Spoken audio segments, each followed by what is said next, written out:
Salut à tous. Une frappe soudaine envoie des ondes de choc dans les cercles dirigeants et la pression monte désormais rapidement.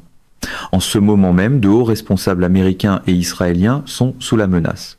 Et l'homme au centre de tout cela, Benjamin Netanyahou, fait face à une pression comme il n'en a jamais connue auparavant. Que se passe-t-il réellement derrière les portes closes? Qui est visé? Et pourquoi ce moment semble-t-il différent de tout ce qui l'a précédé? Parce que la couverture médiatique dominante laisse de côté les éléments les plus importants. Commençons par ce que nous savons réellement. Des rapports ont confirmé que de hauts responsables au sein du gouvernement des États-Unis et de la structure dirigeante d'Israël ont été pris pour cible. Et il s'agit bien d'un ciblage qui va au-delà de la pression politique ou des attaques médiatiques. Nous parlons d'efforts coordonnés, d'opérations de niveau renseignement et de manœuvres menées par des acteurs qui comprennent exactement comment fonctionne le pouvoir dans cette partie du monde. Le mot frappe est utilisé avec prudence ici, parce que ce qui se passe n'est pas seulement un événement isolé. C'est une série de mouvements calculés, conçus pour déstabiliser les personnes qui prennent actuellement les décisions les plus cruciales concernant le Moyen-Orient. Et tout en haut de cette liste, Benjamin Netanyahou, c'est ici que les choses deviennent intéressantes. Et cela mérite une attention particulière. Netanyahou a déjà survécu à des crises politiques, il a survécu à des procès pour corruption, à des effondrements de coalition et à des mouvements de protestation qui ont fait descendre des centaines de milliers de personnes dans les rues de Tel Aviv. Cet homme a été décrit comme la figure la plus résistante politiquement de l'histoire israélienne. Mais la pression qui s'accumule sur lui en ce moment est différente par sa nature. Elle vient de plusieurs directions à la fois. Et c'est précisément ce qui rend ce moment si dangereux pour lui. Il y a la pression venant de Washington. Il y a la pression venant de l'intérieur de son propre gouvernement. Il y a la pression venant des tribunaux internationaux. Et maintenant, avec de hauts responsables ciblés, dans ce qui ressemble à un environnement de menaces coordonnées, tout le cadre sécuritaire autour des dirigeants des deux pays est mis à l'épreuve en temps réel. Quand a-t-on vu pour la dernière fois des responsables américains et israéliens faire face à ce niveau de menaces simultanées? Pas seulement des critiques politiques, pas seulement des manifestations devant des ambassades, mais un ciblage coordonné, réel, des personnes qui détiennent les plus hauts niveaux de pouvoir dans l'alliance la plus stratégique du monde. Alors, qui mène ce ciblage? C'est la question autour de laquelle tout le monde tourne. Et si les grands médias restent vagues, c'est parce que la réponse est compliquée et politiquement gênante pour plusieurs gouvernements à la fois. Ce que l'on peut dire sur la base du tableau du renseignement qui commence à émerger, c'est qu'il ne s'agit pas d'un acteur unique agissant seul. La sophistication du ciblage, le fait qu'il touche à la fois des responsables américains et israéliens, et le fait qu'il semble coordonné à travers différents vecteurs de menaces, indique quelque chose doté d'une profondeur organisationnelle. Qu'il s'agisse d'une opération soutenue par un État, d'un réseau de mandataires opérant pour le compte d'une puissance régionale, ou de quelque chose de plus fragmenté mais idéologiquement aligné, le tableau est encore en train de se préciser. Mais une chose est claire, ceux qui sont derrière cela comprennent la valeur symbolique d'une attaque contre la direction de l'alliance entre les États-Unis et Israël à ce moment précis. Et pourquoi ce moment précis? Parce que la pression sur Netanyahou n'est pas seulement extérieure. La situation politique intérieure en Israël est actuellement réellement fragile. Sa coalition tient par les marges les plus étroites. Ses partenaires d'extrême droite ont formulé des exigences qui le placent dans une position impossible.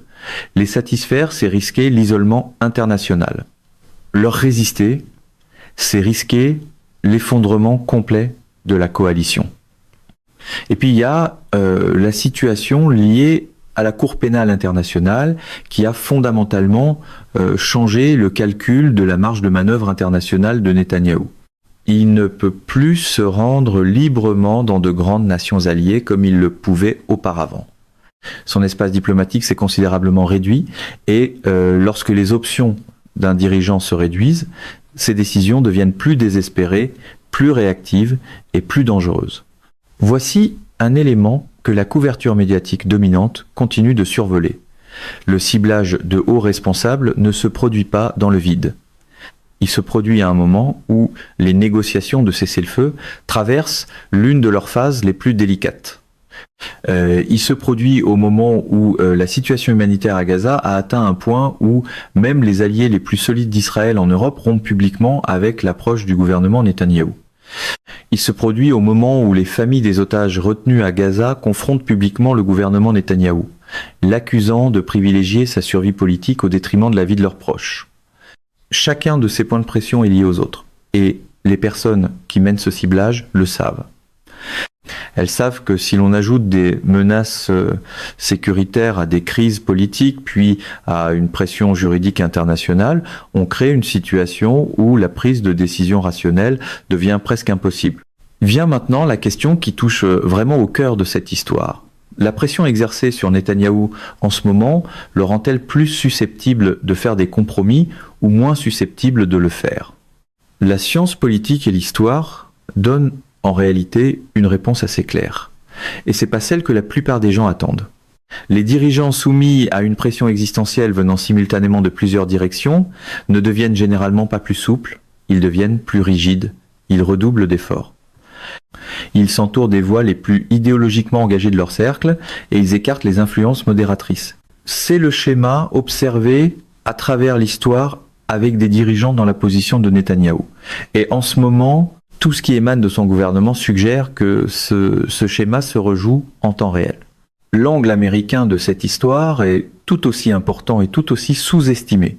Le fait que de hauts responsables américains soient ciblés aux côtés de leurs homologues israéliens nous dit quelque chose d'essentiel sur la manière dont les adversaires de cette alliance réfléchissent.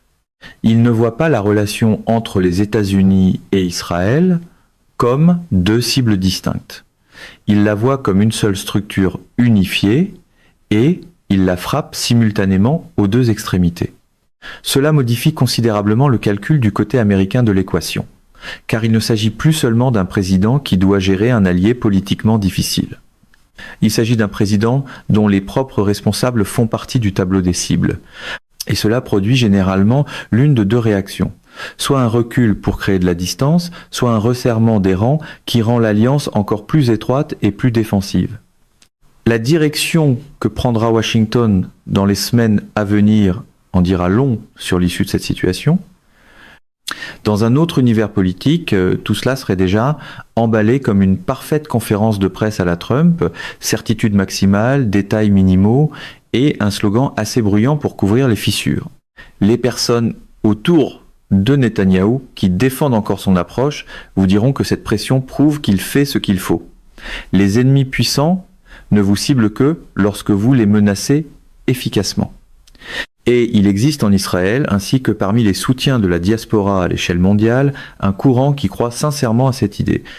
Mais une autre lecture gagne du terrain, même parmi des personnes qui ne sont pas des critiques de Netanyahou.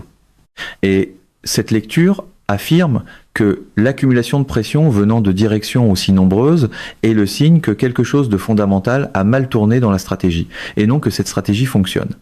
Lorsque vos alliés les plus proches demandent discrètement à vos responsables d'envisager d'autres approches, lorsque des instances juridiques internationales agissent contre vous, lorsque vos propres citoyens manifestent dans les rues, et lorsque des acteurs extérieurs se sentent suffisamment enhardis pour cibler vos plus hauts responsables, il faut bien, à un moment donné, se demander si l'approche elle-même ne doit pas changer. Les titres disent que des responsables sont ciblés et que la pression monte.